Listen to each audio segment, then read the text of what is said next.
pulled it back with fantastic execution, but they could not close out the game. Absolutely. So I think the choice of the battleground is going to be crucial to determine how this game is going to go. And we're diving in right into the Dragon Shire, a very conservative map. It's far from being as wonky as a Blackheart's Bay can be. What do we have to pay attention to here?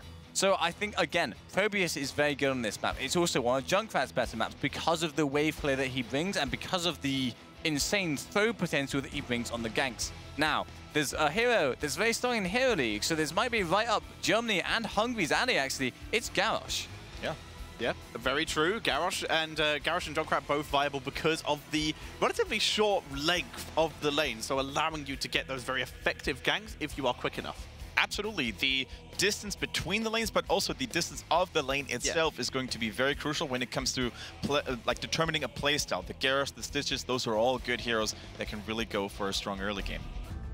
So, where we're going to see here, the Genji being potentially hovered over. A solid first ban. Yeah. Genji's really strong in this map because he has so much pressure on the mid lane, on the top lane, and also on the bot lane. And the lanes are all of Dragon Shire's basically... Everything. Yeah, basically all of its depth in the early game is about who wins the top lane, who wins the bot lane, and who wins the mid so they can make the other lanes win. A lot of the time you will actually see mid lane get abandoned to try and gain an advantage in one of the other two, just to get that shrine control. How important would you rate globals on this battleground? I mean, globals are a pretty strong component in Heroes of the Storm in general, but on Dragon Shire I feel they're particularly powerful. All the way back to Alpha, where Falstad was basically the go-to pick on this map for that global potential. Globals have been good here purely for grabbing that cheeky shrine, or if you have control of both shrines, a quick rotation to mid lane to try and steal a Dragon Knight. Yeah. So Dehaka could be a choice. Falstad, as you said. The right wing continues to be a very highly contested hero to begin with in those Nexus games Europe. So we're going to find out what the teams will settle on. Germany, though, do they have another surprise ready for us, or are they going to try to fall back onto a more standard approach? Because so far, also in their first series against Belgium, I think it was, whenever they started to get crazy, that's when they started winning.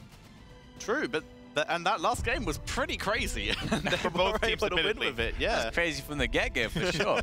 I think the key for Germany here is going to be, as long as they get a solid lane setup and do not get hideously out-rotated, they have a good shot at staying in the game and making it a bit crazy going past level 10. So TAS is in the opener, and we already know how scary that Germany Tassadar Tracer combo is. Yeah. And with it neither of the tools in it banned, Hungary either have to just kind of let it go or take it for themselves. Now, this is the position, the Tassadar first pick with Tracer still up, that KSV Black, the best team in the world, would absolutely love to be in. They would almost instantly lock their Medic Tracer. Yep. Let's see if Germany are going to pull a similar trick here. The Tracer I definitely agree with. The question is whether they are comfortable with that Medic. Yeah, the Lieutenant Morales is, of course... You wanted to say something? I was talking about Hungary locking Medic. Oh, I see. But they actually went for the classic, the old faithfuls, Rhaegar Greymane, as we've seen quite a lot in this tournament. Yeah. It's actually hard to believe that heroes like Dehaka, heroes like Falstad are still just ready for the grabs. ETC is still open here, and he's not been in the first rotation for the first time in a very long time. I mean, ETC Tracer here would just be very nice in general for Team Germany. It seems like a very strong setup. I'm not sure Hungary actually have the tools to deal with a Tassadar Tracer right now. Yeah, there we go. There it is.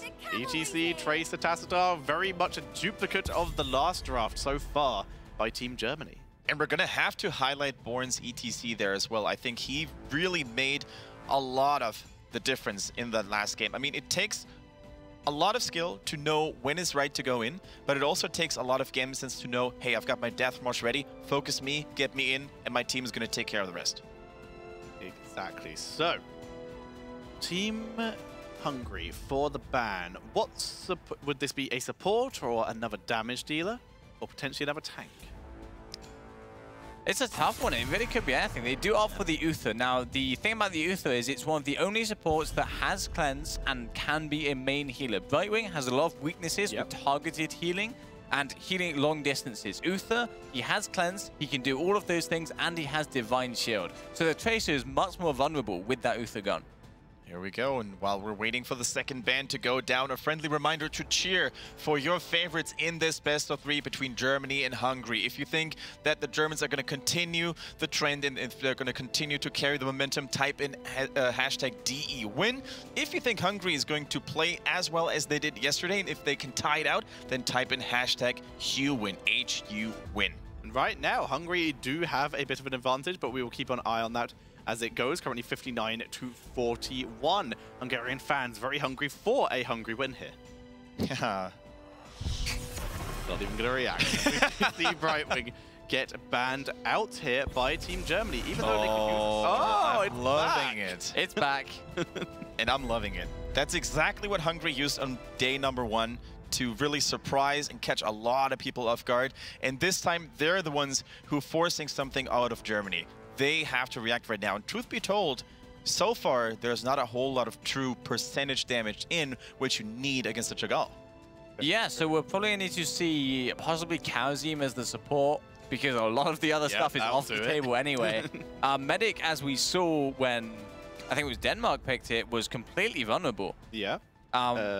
At the same time, you could pick a Tychus, but you are really missing out on a top laner at that point. Yeah, we also saw how well the Tychus did against Hungary's Cho'Gall earlier as well. It can be bullied if it does not have that heavy frontline to protect it, and if not, the frontline can be dived past by Cho.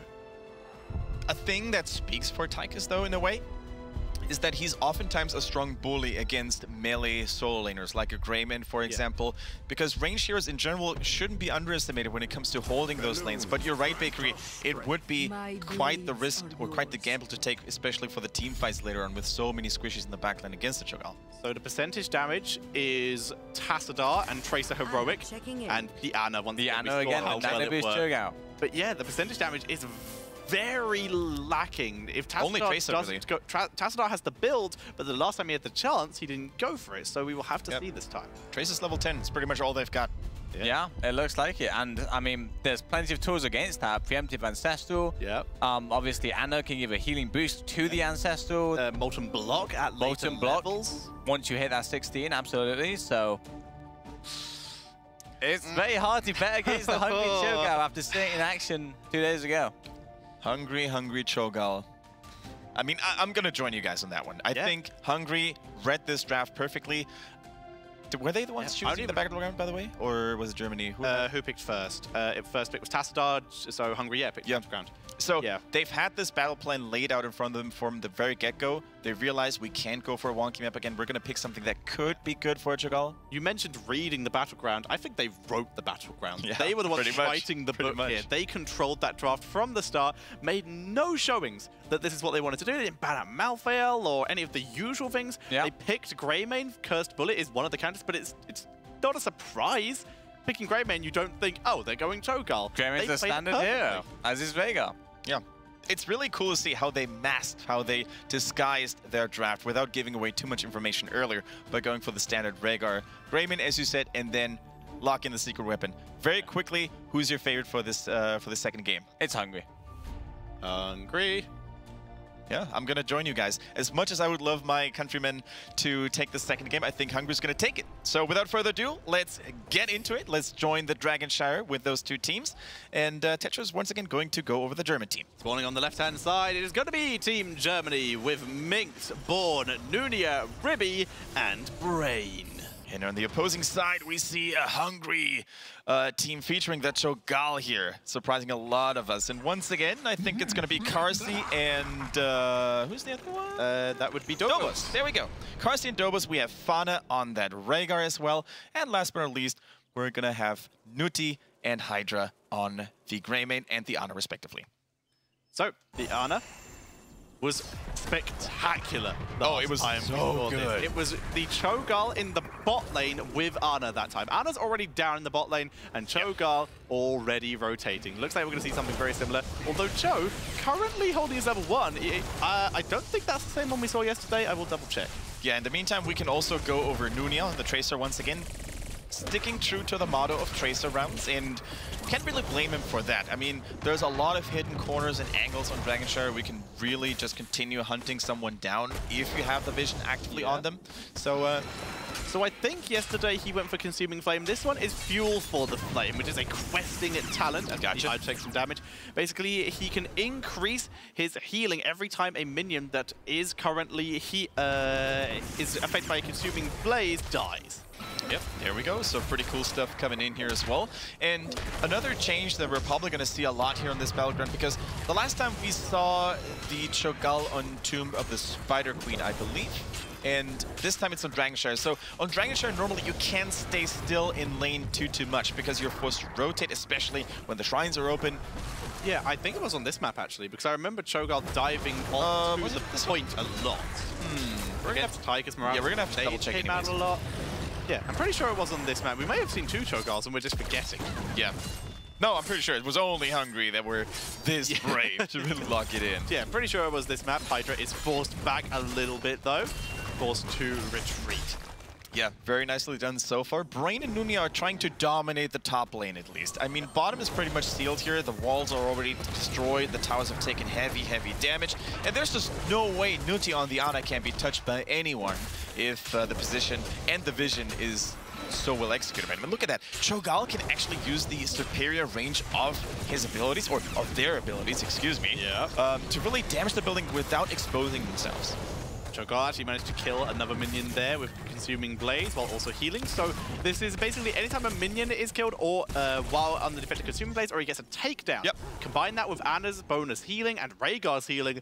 This is very much a tanky Cho'Gall, who still has the auto-attack extra damage with Seared Flesh, which is wonderful, and the bomb talent for Garl, which is crazy. It's basically the bread and butter talent if you want to play Cho'Gall. Without it, you're going to lack damage in the late game significantly. And the way it works is you hit enemy heroes with your Runic Blast, and the more you catch over the course of the game, the more damage you're going to be able to deal. And after hitting 20 heroes with it, you will have a lower cooldown on it as well. Exactly, which is terrifying in the late game. We saw how well Hungary were able to use it. For now, we do see them focusing on Torbjorn, but not able to finish him off. In the meantime, we see Tracer going a little bit deeper, chasing down Fauna on that Rhaegar, but little did she know that Cho'Gall has arrived. But Tracer is very elusive. It would surprise me if she actually fell victim to that. Yeah, you did see Yanudia's health bar though just drop, and that was that Seared Flesh talent from Cho. Every third basic attack he is able to do against someone deals 20% more damage. Each consecutive attack does 20% more to a maximum of 60. And now we're starting to see one of the few disadvantages that Cho'Gall has. Most importantly, the Hungarian team is now lacking a body to use on the map. And that means the shrines are now in German hands on the top and the bottom lane. And slowly but surely, they're going to have enough forces in the middle to pressure Fauna on that Greymane. And without a support, Cho'Gall is easy. Pray, look at the body blocks. The German team sandwiches the big ogre. He tanked through it, though, and they snipe the Tracer. Nicely done. Ukobos still tanking. Ogre Hide is active for the tankiness. He's getting that extra damage from the Seared Flesh, dropping the members low. Dragon Knight does not go over. They're still in race to deny it. And Greymane could have grabbed top lane, but decides against it. Unfortunately, Nunia was the one target that was not supposed to die here. Without the Tracer damage, there was no way of actually killing Cho'Gall anymore, because Ana had also rotated in time, and it was quite the opposite. It was Cho'Gall who, with a last effort, really sniped the Tracer. The last little Garl Shadow Flame to finish off the final shot. So good. But still, both shrines in control of the German team. Now, slowly but surely, Karsi and Dobos are rotating towards it. They're capturing it, and that's always a good sign. But we cannot forget that the soaking difficulties that a Cho'Gall composition has to face early on is being reflected here by the overall XP count. Yep, slight lead for Germany, even with the even kill count. So they have been very good. So many towers destroyed. You can see Hydra here is having quite an issue in terms of soaking XP. Yeah, absolutely. And we can't really blame him too much, because for the most part, he had to face a Sonya, which already is quite the challenge. And she was oftentimes reinforced by a Tassadar or by a Malfurion, who have done nothing but rotate and reinforce top lane. Hydra back in the human form. He can poke the Sonya from range there if he does wish to, and now he has the help of Fana. But once again, that means mid lane is unattended. They're missing XP. Yeah, they're missing a lot of XP, and level 10 is now going to be here. And maybe with that heroic ability advantage, they will have enough manpower, enough hitting power to enforce the first Dragon Knight. Bottom lane is now back under control. Can they do it? The Hungarian team is very close to their own heroic abilities, though. Yes, they are, as we see Power Surge coming in for Cho, that cooldown reduction on his charge, which, combined with the attack speed increase later on, is the bread and butter of the Cho build, whereas the Gar build, like we said, is very bomb-focused. Do a barrel roll around the force wall. Just sidestep that as the first part of the game goes down, with, once again, the heavy German aggression coming in here. Yeah, absolutely true. Map control actually in the hands of the German team altogether. Now, level 10 is here, though. We do have the Hammer of Twilight once again, and we do once again have the Twisting Nether. Against so many squishy backliners, like we said during the draft, I would have maybe expected an upheaval. I like upheaval if it wasn't for the words mosh pit being in the back of your mind the entire time. Fair point. Just you think about that, you hover over it with your mouse, and then you think about all those funny and random moment videos where Chogars have killed their entire team by pulling in a mosh pit, and you decide against it and go for the Hammer of Twilight. Very true, very true. Let's also not forget that the Hammer of Twilight, of course, adds a significant amount of extra single target damage, especially against squishies like Tracer. When Tassadar doesn't have the shield ready, that could make all the difference. This is the idea of the build. Cho does all that auto attack damage, does loads of that auto attack damage with the Seared Flesh and the extra attack speed. Hammer of Twilight simply helps this out a little bit more. Yeah, the game has entered a relatively quiet phase in which none of the teams really gets a kill, but both teams are trying to play the objective, trying to play the PvE game. Mercenaries were taken in the bottom lane, and once again, no towers left here in favor of the Hungarian team. Yeah, and we are seeing here Nuti just staying very far back. He's playing safe as he should be in this kind of game because he doesn't want to get caught out. His job is to keep his team alive and to continuously drop those healing grenades. And if he can stack the Sleeping Dart, I would like to see those stacks at some point. Yeah, exactly. Last game we saw in Ana, we were kind of disappointed of how long it took the player to stack it up. And it really cripples the healing output. If you don't get the double sleep, if you don't get the double healing, you're gonna notice that. Sonya trying to go for it this time. Mukobos tries to move in, and it will get denied thanks to Ana in the bot lane. Now, Nuti needs to be careful. Ana is probably going to be the prime target for a Tracer, just like in Overwatch. There's not a whole lot Mommy can do to keep herself when a feisty little Tracer is circling and dancing around her.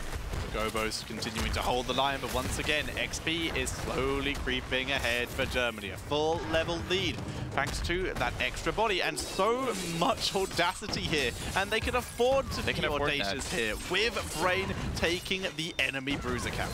To be honest, with the Cho'Gall in the mix, I think the German team could even try to go for a push over the... Brain? Oh, yeah, okay. There we go. We're just going to complete this for you, leave it for you to get. Hydra? The Hydra lives. It lives for now, but forcing him back to teleport is almost as good as killing him because they're going to have a couple of seconds to really tear down the tower line in the top lane. And that was, as I was trying to say earlier, with the Cho'Gall in the mix, there's one body less to defend with. And while Cho'Gall is busy with Ana in the bottom lane, they can go over the bridge, which is normally not a location you want to push in through. So Nano Boost was used. Doesn't get a huge amount of value, but it does allow they're going to lose a keep and talk a little. And like it said, that keeps kind of dying. Hogobo's being if they teleport back, it's having to run. And yeah, the oh my god, Hogobo's actually going to get his port denied too.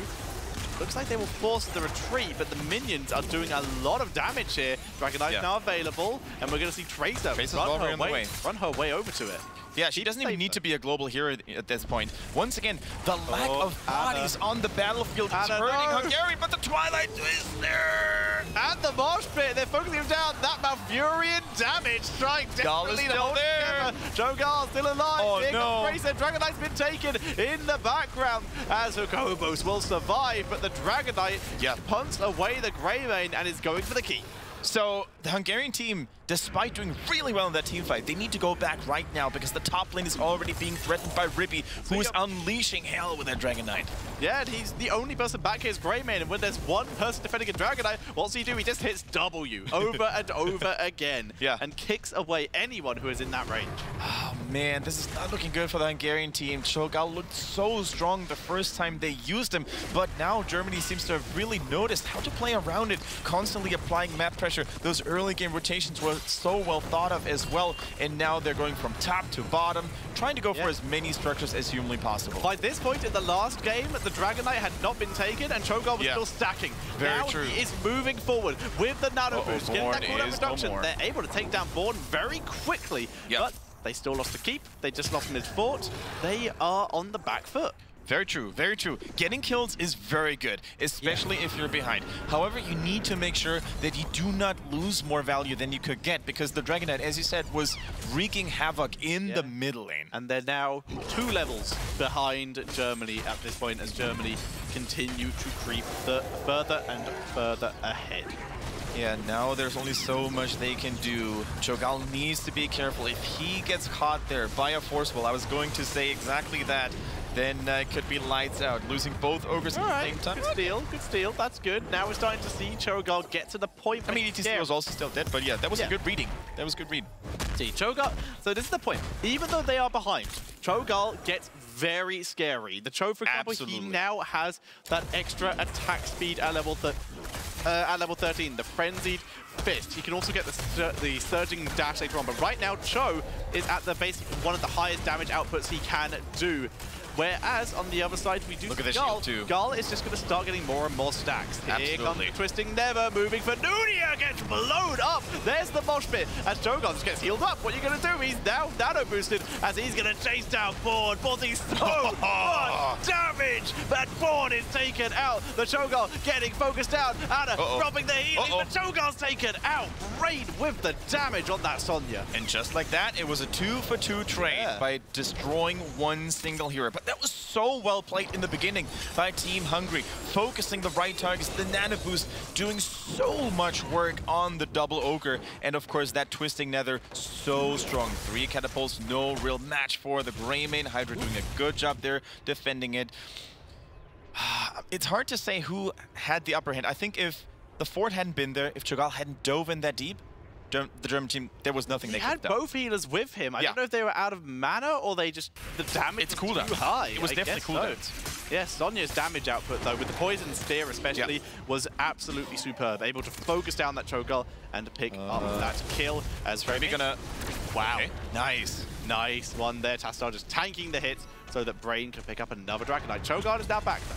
Yeah, Tracer, though, multiple times has felt the hammer of Twilight, and she will have to play a lot more carefully. If they lose Tracer early on, once again, they're going to have to cancel the push, despite the fact that there's a Dragon Knight. If your main source of damage is no more, you better wait and try another time. Now, Joe, we actually saw there using the Surging Dash here, so that he wouldn't get punted away by the Dragon Knight, because it does now make him unstoppable, which is really nice to see, as Greymane once again goes for another trip. So how much pressure is Team Germany going to apply in that bottom lane while the Hungarians try to get rid of that Dragon Knight? Brain takes a lot of damage, and here is the power of the Storm Tassadar. So much zoning with a Force Wall and so much damage with those double storms. Cho'Gall, though, relentless in his pursuit, just charging through the route here, thanks to, once again, that Surging Dash. Cho'Gall knows that Team Germany doesn't have a dedicated counter to them. No Curse Bullets, there is no 7-sided strike, there's no Tychus. So as long as the supports are relatively close to him,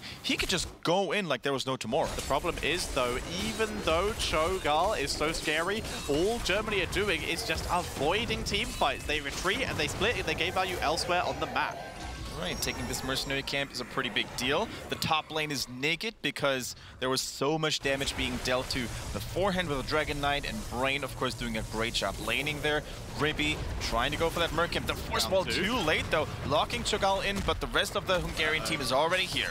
Sonya activating the moment. Ana gets unsettled this time. Here comes the Twilight Dream on 2 members. EDC will take the cap, but the nano boosted Cho'Gall is doing a lot of damage, but it's been left alone as both the supports were focused down. Here comes Greymane, focusing on EDC as they immediately try to burst him, but the face belt keeps him alive as Hugobos is dropped low. Hydra picks up the kill, though, and the focus on to mix. Hugobos survives, but the Sonya damage picks up another one, and Hugobos will be forced to retreat as the only survivors.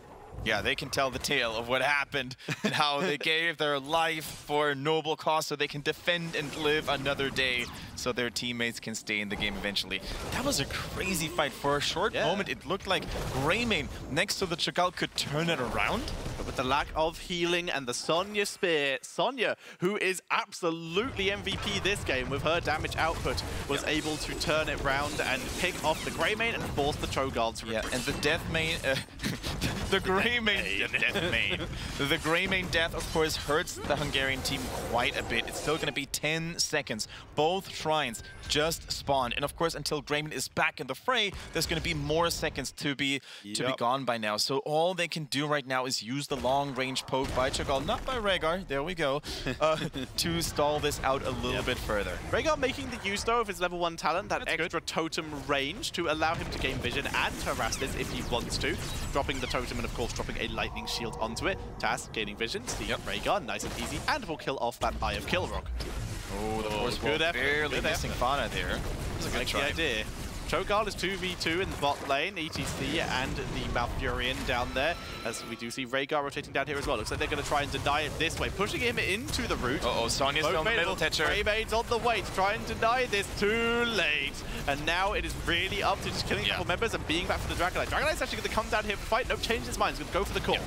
And in the meantime, the Hungarian team, they need to force something. The Twisted Nether only hitting, not even hitting the ETC because the knockback was there. And now they need to pay attention to the Dragonite. Top lane is already getting invaded from the Dragonite after 17 minutes. It's hitting like a dragon. ETC going for the knockdown. They're trying to focus the Cho'Gall, but he's staying alive. The Dragonite, however, has moved through mid and onto the core. Cho'Gall right now is just trying to delay any help as his team rotates back to deal with the Dragonite. 94, 83, 78 on the core. Cho'Gall dashes back through. There's 2 keeps to go through. Can they do the rest of Germany want to join Brain here. And Brain is dropped. The Dragonite will pop with 20% left of the core. Full health Germany moves in, and that is GG. And another win for Team Germany in a very hard-fought game here.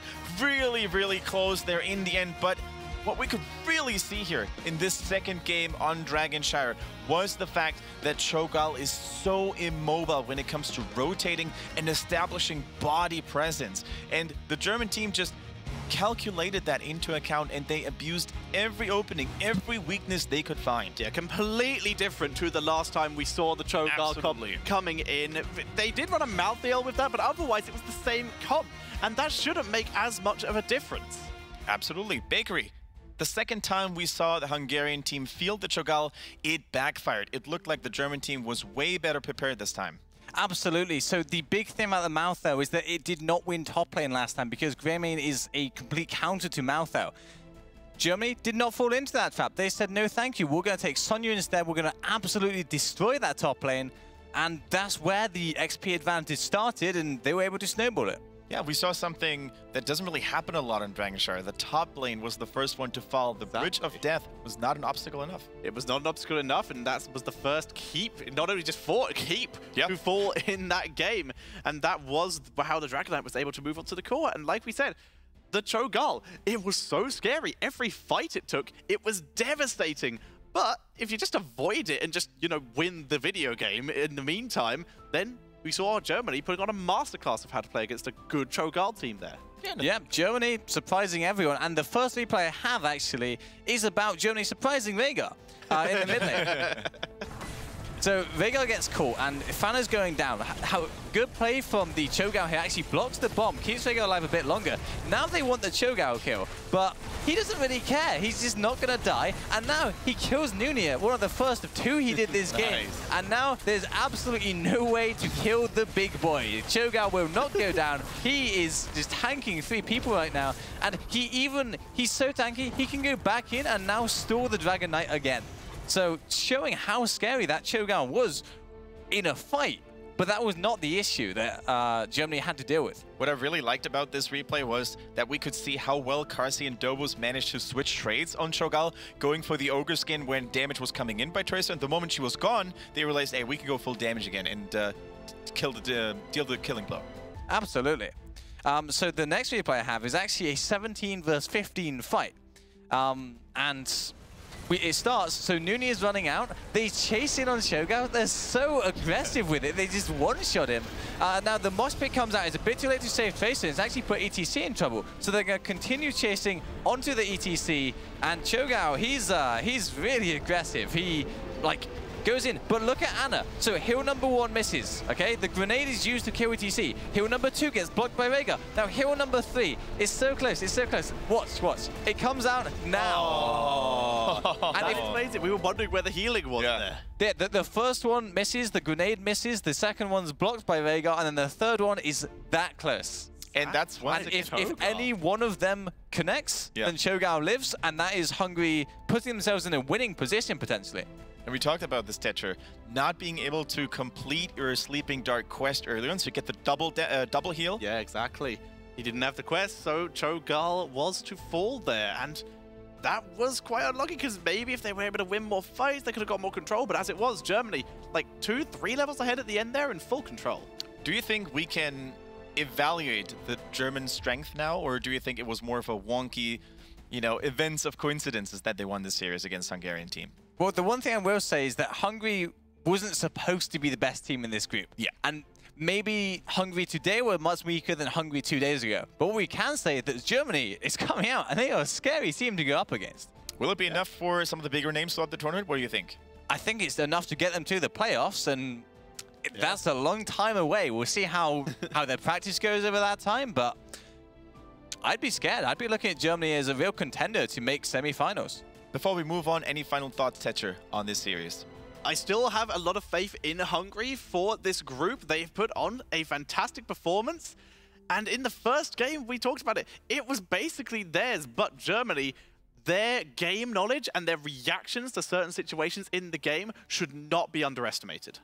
All right, so Team Germany going in with a clean 2-0, securing themselves a score of 2-0 overall, whereas Team Hungary goes for a 1-1 situation right now. But, ladies and gentlemen, we're not done for the day. We have one more best of 3 to go, and it is going to be an exciting one, especially for the two gentlemen next to me. It's going to be Team UK versus the Finnish boys from Scandinavia, and I have no idea how that's going to go. It's going to be a pretty even matchup, isn't it?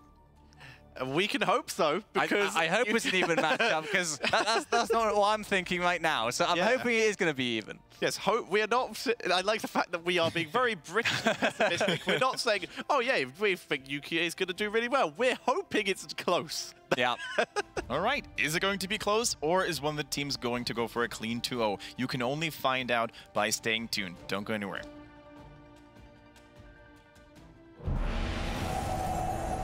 Uplifted and empowered.